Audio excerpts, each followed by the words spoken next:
and not have that judgmental side was also because the lifestyle that I lived before coming into the faith. Growing up, I've always been quiet but easily tempered. I guess it was because I know that some of the things that was being done to me, I would have never done it to the people. So my reaction was always extreme. The outburst was always extreme. But it took a lot for me to get triggered, back then. So going back to my ex-partner, finding out that some of the things was happening in my household. For example, I would start to hear things. For example, I would start to feel things to the point where you have supernatural scenarios, things happening in the household where you'll find yourself, your eyes are rolling, or like you're talking in an alto voice. There's just strange things that not those who have not been in communication with things that they would understand, and we tried to seek God together, but he had decided to go a separate way. He had lost his way. And so it resulted in our separation because there was a lot of foul play in the marriage, dishonesty. I felt neglected, emotionally abused, and to the point where it was really physical abuse, where it was very toxic, not really an atmosphere that I wanted to raise my children in.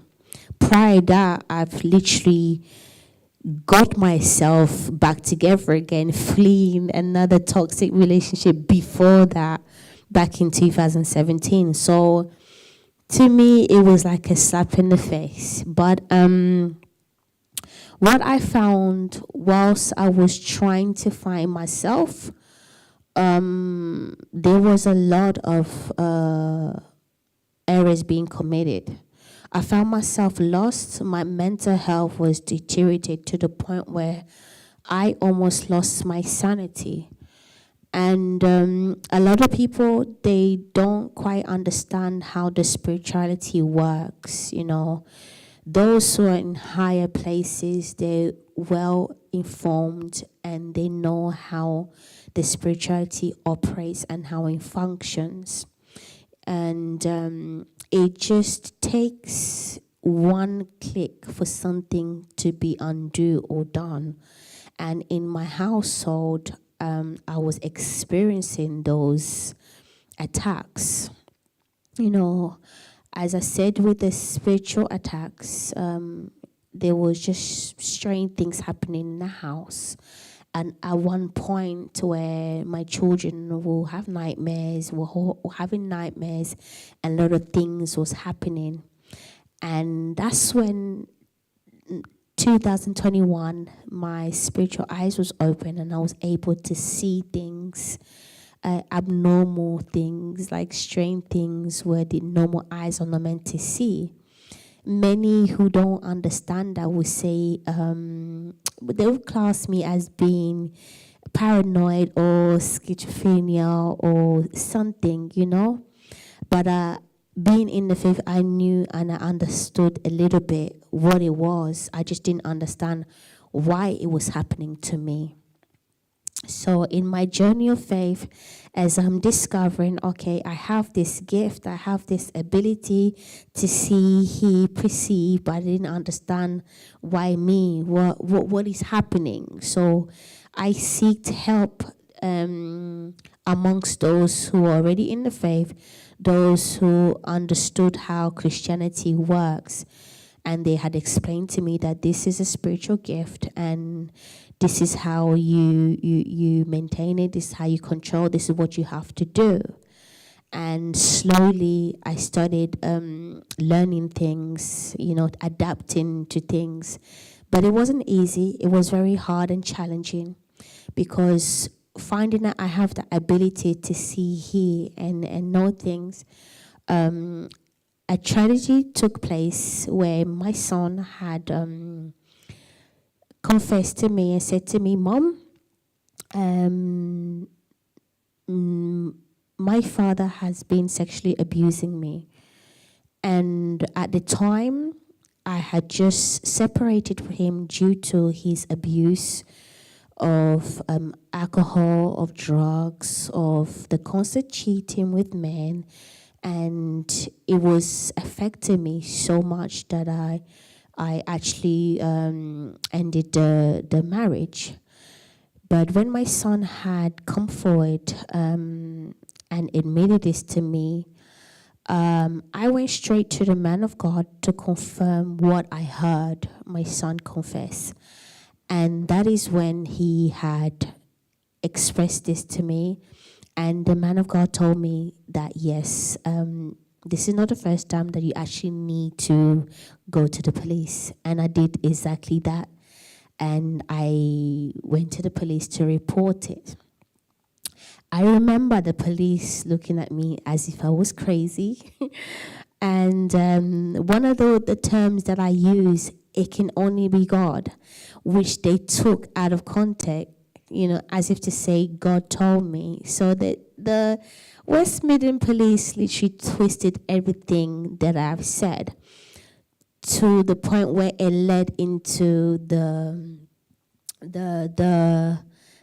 case being temporary for so many times, but I didn't give up then. I believe my son, because those who know me knows my son. They knows what he's capable of doing. They know how he is. So we started seeking the help that we need. We had great help from the ladies in the therapy. We had help from socials. We had help from family and workers, and those who came close to me as they heard my testimony when I came out. My son had gone through a lot of counseling, therapy for his own mental health as well. Until this very day, he stuck with his story, even though the older he got, the more he said, "You know what, Mom, we're leaving it in the hands of God." At first, I didn't agree because I know that we fought such a long time to even get the case reopened. But I left it in the hands of God. With me, everything has to come back to God. Everything I do has to result in me giving the glorification to God. And what people and the police tried to do in my case was make me remove God out of the scenario. And I always stand strong and firm in what I saw and what I believe and what took place. So the West Midland police failed me. They failed us as a family when we came with our story. There was a lot of tampering in the forces. There was a lot of foul play, unjust discrimination of belief in everything. I remember one of the things that they actually said to me when we tried to reopen the case. They said, "Oh, it's because you had said God told you." And it was just things that was being happening behind closed doors that wasn't making sense. Even when I faced the domestic abuse where he had attacked me before leaving the property, before the police removed him, they turned around and said, "No, they've closed the case because they don't know who attacked who." Even with my son's case, they didn't even give him the special need officer who is specialized in dealing with children who are have some type of difficulty in understanding or adapting. So everything was just like mishandled and not dealt with correctly, you know. I had many offices. They kept changing offices after office to the point where we lost hope, we lost everything, and we thought, you know what, we're no longer going through this. And I guess our healing journey as a family took time. As I say, this case took place in 2021. And we are now in 2025.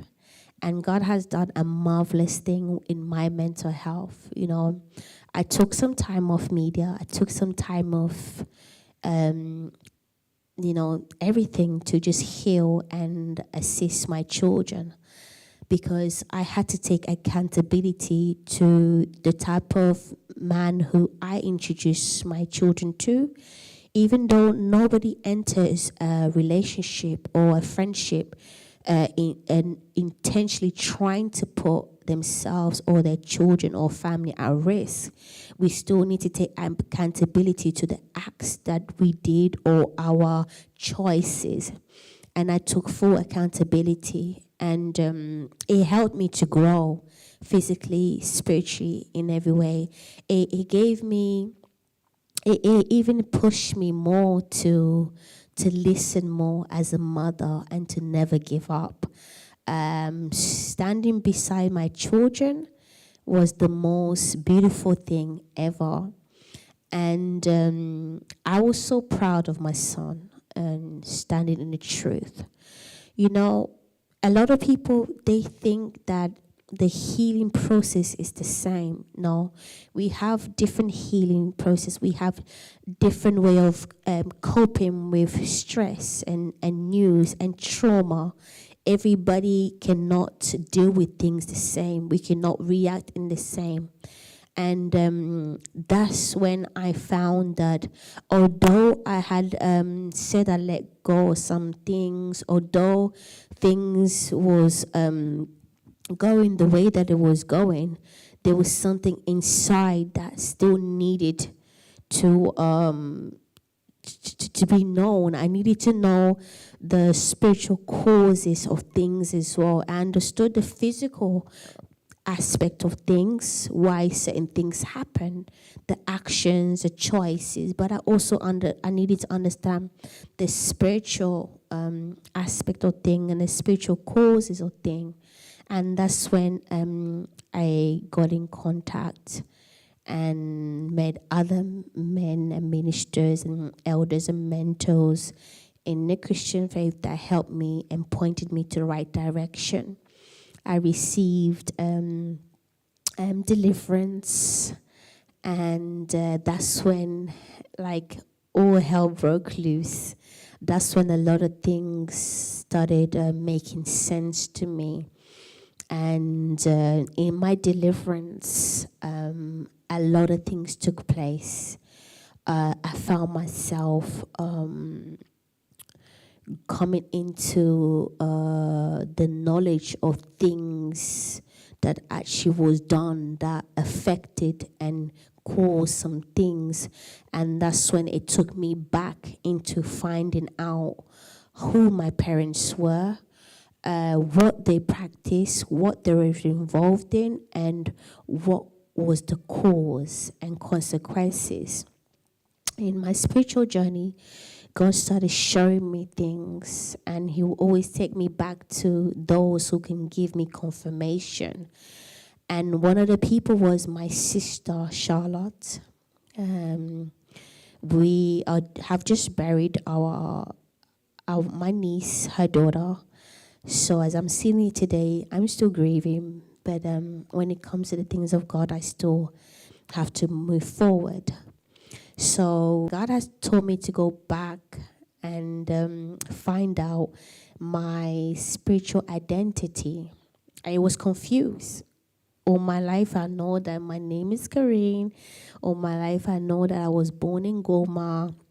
That's what I knew, that my mother had 4 children before me. but they passed away. I knew all those stuff, but that wasn't the case. Getting contact with my sister, she had actually showed me my true identity. You know, I got to learn my spiritual background. Who is Carolyn? What is the meaning of Carolyn? Carolyn means a free woman. Carolyn is also somebody who's overcome many. Caroline, Carolina, all result in one. And that was my name that my parents had gave me. And Corinne was like a nickname. So I also got to understand why certain things was open doors and why I was getting all the attacked. Why was it so important for my voice to be shut down? You know, my sister later on showed me and confirmed to me that yes, I was born in Congo and not in Goma. And also my mother was somebody who worked at the airport of Njili. And my father worked there as well. Out of respect, they called him Commando, which is commando. And it's not, as I've said before, that he was a soldier. You know, where I got this information was from my siblings, from my father's side and not my mother's side. And growing up, I would overhear things and stories, and I guess I kind of like grew up believing whatever short story that I would hear, because I never had anybody to really explain to me exactly what was happening. Even when I found out my parents died, it was, you know, just through sneaking through conversation and peeking and listening to people cry in the living room and not wondering what's going on. And I actually saw the funeral of my father in a videotape, and no one actually showed me or confirmed to me until later on. So a lot of the stuff I got to find out through my sister. And I also got to find out how my parents met, their costumes and traditions. I got to find out my identity, my true identity. And that made me understand my calling better. It made me understand who I am better. It made me also understand why I do the things that I do, why certain things took place.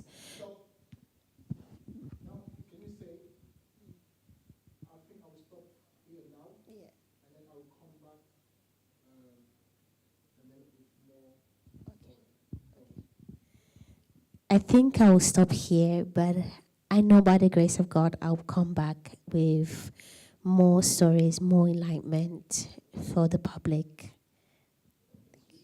God bless you.